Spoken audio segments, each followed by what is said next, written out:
Salute to all the real ones out there. It's your boy Mike coming at you again with another video. Y'all like the content I've been dropping? I need you to like, comment, subscribe, and share my videos with anybody else who you think may benefit from them, alright? Now, as you guys can see, I'm dressed a little bit different. You know, I'm actually coming directly from taking care of some business that I had today. Ran a few errands. And honestly, before I got changed and sidetracked with my agenda to go work out and, you know, take care of some other stuff, I decided I was just gonna make the video first. You know, it's kind of cool to shake things up from time to time.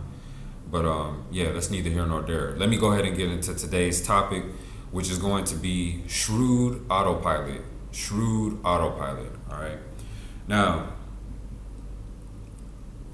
I'm gonna first start off with the definition of shrewd. Shrewd, as defined by vocabulary.com, means marked by practical, hard-headed intelligence.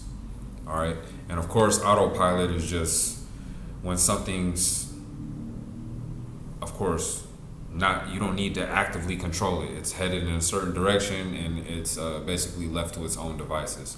So I feel like myself as a person, I have a very shrewd autopilot. There are certain things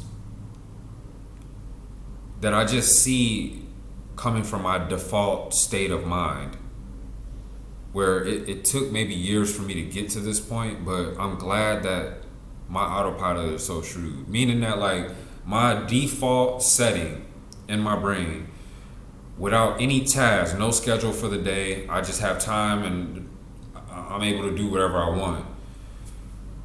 I'm usually doing activities that will provide me with some tangible or intangible benefits, right? And I would just challenge any of you guys out there to analyze your autopilot. Is it shrewd? Is it lazy? Is it contradictory? Is it suppressive?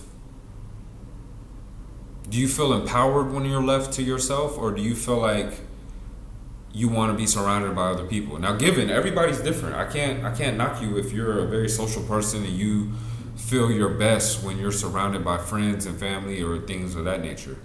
But for all of you people who are like loners, you know, I'm kind of making this video for you because I want you to upgrade your autopilot to the point that it can become shrewd, calculated, you know, whereby when you're left to your own devices, you're actually being productive in some way, shape, or form. All right, so I'm just going to talk about some of the benefits that I see with having a shrewd autopilot, and hopefully it resonates with my listeners out there.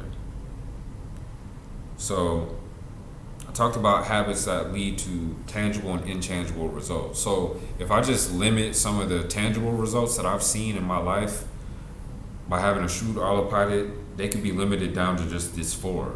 Of course, there's more, but these are like the main four. A better body. All right, and that's going to be due to the fact that I've internalized working out, and whenever I realize that I have time, my autopilot is already telling me, hey, get ready and go to the gym. More money. Well, since I'm investing and I'm doing things that came from me reading, and I'm putting it into practice, I'm seeing that my money is rising, right? Clean living quarters. That's just discipline. You know, for me, always liking to have a clean space. I feel like it does something to my actual brain when I realize that everything in my environment is under control. And then you also have a crispy appearance, which, you know, you guys see my other videos. I'm usually just wearing a black shirt, and that's the same shirt I wear whenever I go work out, you know, or I'm just kind of hanging around the house. But for the most part, whenever I make my videos, it's either I'm on my way to work out or I just returned. Now, when it comes down to what I'm wearing right now, you know, this is like a little long sleeve Hugo Boss button up. And it's not to brag about the brand or anything, but honestly, this shirt is like 5-6 years old. My wife got it for me, you know, way back when. But I make sure that whenever I'm out in public that I have a crispy appearance. And that's something that honestly my autopilot has instilled in me ever since I was a young kid, you know. Like, I feel like your appearance says a lot about you, and by you taking care of yourself, you have the halo effect working for you, dog. Now, some intangible benefits that I see from a Shrewd Autopilot is I have increased health. And that's because, you know, I'm always curious, you know, to figure out, is there a better way for me to eat? Is there a problem with me, let's say, eating fast food? What is fast food? I mean, it's what is the process for fast food? And by me researching these things, I started making cuts and distinctions from what should go in my body and what I should definitely at all times avoid. Investment prowess. That kind of goes back to the fact that, you know, my autopilot is always making me feel like I need to be doing something. So even if I'm just chilling, at the very least, I'm going to maybe listen to a podcast about investments, or I'm going to look at my current investments, and I'm going to look and see how are they progressing compared to how they were last year. I might draw up like a little investment schedule that's talking about the averages per month and how much more interest I'm accruing here versus a normal bank account. So that's another thing. And then you have internalized knowledge, which all of this stuff is just reinforcing itself, you know. Case in point, I read about investments, I learn about it, then tangibly I'm seeing my money rise. Okay, so it's only going to make me that much more appreciative of the fact that I'm seeing a result. So what's going to happen after that is I'm going to read more and then probably invest more and then make more. So it's like it reinforces itself, the ideology. Sorry, I'm over here fucking up my words. And then last but not least, you have a rise in discipline. All right, and this plays along with the internalized knowledge. When you see that you're getting a result from doing a certain thing, you now have more motivation to continue doing said thing. And from the outside looking in, it will become where people from your circle might see you making leaps and bounds ahead of where you were before, and they'll notice that you're disciplined, you know, and it's coming from what I'm saying. Another thing with my Shrewd Autopilot is I see that intellectual content has replaced my hunger for entertainment. So I remember, like, for example, when I would get home years ago, I would want to throw on a comedy. I love stand-up comedy, but I would want to put that on, or some sports, or, you know, just something that's playing in the background to keep me a little bit entertained. You know, I would watch the little fail compilations on YouTube, you know, the people who want to try to jump up on a wall with their skateboard and they just eat shit, or, you know, the dude who's trying to do flips as he's skiing and lands on top of his head, you know, stuff like that, just shits and giggles type stuff. But intellectual content has replaced that. I'm really curious about what the Washington Post has to say about this, that, or the third. You know, I watch an economist dissect some of the issues that he sees in the world and his predictions for the future. You know, there's a YouTube channel called Nomad Capitalist. He speaks about how people with money can actually find viable options outside of the United States as far as places to live, you know, where the per capita income is decent, where the cost of living is significantly lower, where you can, for example, just have a certain amount of money, and by investing that into a foreign bank, you can now get citizenship. So I see that my tastes for what I'm entertained by have totally changed, and it's serving me well to have a Shrewd Autopilot in this sense. Another thing is that I have newly developed / refurbished interests of the past. So, for example, I've always been an avid reader, but there was a period in my adult life where I really wasn't staying on that path, if you guys get what I mean. I would always read little articles here and there, or I would have no problem picking up a magazine and just going through a couple sections. But actually getting books and having a limit or a number of books that I would like to read per year as a goal. That was when I was younger. And now that I'm finally implementing that, I can thank my autopilot for already having it in my head. Journaling, that's another thing that I've been very consistent with over like the last year. And it really just does something for you mentally to know that at any given moment you can go track what happened on a certain day and where your brain was at that moment. You might even find synchronicities. For example, I've looked at journals that I wrote in last year, journal entries that I had from last year. I revisit the page, and there might have been a few little square boxes where I had a goal next to it. And then now, here it is a year later, maybe out of the 5 boxes, I was able to check back then 3. And then the other 2 were floating. I revisit the page, and now I'm like, boom, boom. And it makes me just feel good knowing that everything I set out to do in that journal entry back then has already been accomplished. You see what I mean?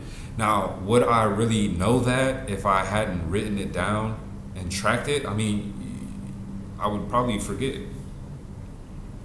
Writing, creative pursuits, yoga, and exercise. So those are all other things that I find like I have as healthy like interests and hobbies that I am doing. What else have I noticed from a Shrewd Autopilot? It doesn't really allow too many distractions to come into my psyche. So it either minimizes them tremendously or evaporates them completely. So on any given day where I'm left to my own devices, I'm not just floating through with no real agenda. There will be something that gets done, even if it's something minimal. Like, I don't know, when's the last time I got the hair out of my nose? You have people who grow like the real long nose hairs. I'll go there and trim mine up. I'll look at my ear. Do I have ear hair coming out real long? Let me go ahead and get that knocked out. When's the last time I clipped my toenails? When's the last time I cleaned my shoes? When's the last time I dusted the top of that closet that you guys see back there? When's the last time I swept this entire floor and had it all on point? When's the last time I, called my mom or talked to my aunt or whoever? These are things that I do just from having a Shrewd Autopilot. Toxicity is fully removed, and that includes habits, energy, and people. Anything that's not serving me at this point in my life, my autopilot is automatically telling me get rid of it. I go through real phases in my life too, where even just materials, I go through, have you wore this shirt in 3 years? Doesn't matter what attachment you have to it, get rid of it. Get rid of this, get rid of that. When's the last time you wore these shoes? Weren't they uncomfortable? Didn't they hurt your feet? Aren't they, let's say, 7 years old? Get rid of them. It doesn't matter if they're Jordans or whatever. Get fucking rid of them. It's just materials. And how I feel once I do that, it's a confirmation that my autopilot is very shrewd. You know what I mean? Another thing that I've noticed from having a Shrewd Autopilot, my tastes have become way more refined. And I think I mentioned that on one of my other points, but now I'm going to specifically talk about what. So this mindset applies to food. I barely even eat meat. And if I do, it has to be high quality. You see what I mean? I'm not going to just take any old lowball meat. Like, I haven't ate pork in easily 10 years. So thanks to my wife, salute her, because she's the real one who kind of put me on game on how pork is just a disgusting meat. You know what I mean? It's lowball, it's cheap, it's the most disgusting animal you can think of. It eats everything, it doesn't fucking sweat, so that means all the toxins that it consumes stay in its body. So you're eating that. It's just a very disgusting animal. I don't even need to go into detail. Clothing. All right, like I said, this is kind of like my standard mode of appearance when you see me out. I mean, yeah, I have other clothes. I have some street clothes. You know what I mean? Ain't no doubt. You might see me with a Hustle Gang shirt or whatever. But for the most part, you'll see me dressed like this. Carrying myself with a certain code of conduct, and I find decorum to be very important. And when you look like this, for example, when you walk into a store, it doesn't matter where I go. I'm always being addressed with the highest level of respect. People look at me and respond way different than when I was dressing kind of like with the, whatever, a hoodie or, a little jumpsuit with some J's on. I mean, I got it. Like, it's no problem with you wearing that, but I'm just saying, like, that shouldn't be the only thing you have in your wardrobe. You should be able to change it up. And by and large, I find this stuff that I'm wearing right now way more comfortable. You know, everything fits, nice trim, tailored appearance. I could show up anywhere looking like this, and I'm not gonna get any disrespect. Where, you know, I show up to a meeting looking sharp. People see me outside of my uniform. Who can really knock it? I pull up to pick up my wife from work. Who can really knock it? I show up at a bank. You think they're gonna really knock me like the way I look? I go out to eat or something like that. You know, it just make the halo effect work for you. That's all I'm gonna say. My goals, activities, desires, content that I consume, as I mentioned earlier, people that I want to hang around, music. These are just all things that have become more refined by me having a shrewd autopilot. Like, you might walk up in my room, for example, when my dude comes to cut my hair. Like, I get my hair cut like every week. He's a cool dude. He's from Pakistan, right? He's been out in Kuwait doing his thing for years, and he's kind of like a mobile barber. You call him and he comes to you. So it's a cool service, you know. You get off work, you don't really feel like after a 24-hour shift having to go somewhere, pay for a taxi, this, that, and the third. So he comes to you. But when he comes, I know he likes the ambiance that I said, because I'll sit down in the chair and I'll throw on some like jazz hip hop. You know, so here it is, like with a nice catchy beat, and it has saxophone playing, piano, this, that. I like that stuff, man. It doesn't always have to be some hard-hitting trap music. It doesn't really fit the situation, and I see that a lot of people respond well to that refinery of my music taste, right? And another thing, as the last point, is that my autopilot has become even sharper and is more empowered during my preferred periods of solitude. So it just reinforces all of the above, because I spend time with myself and my autopilot is starting to show me the way. You know, so that concludes my video about Shrewd Autopilot. Like, comment, subscribe. Holla back.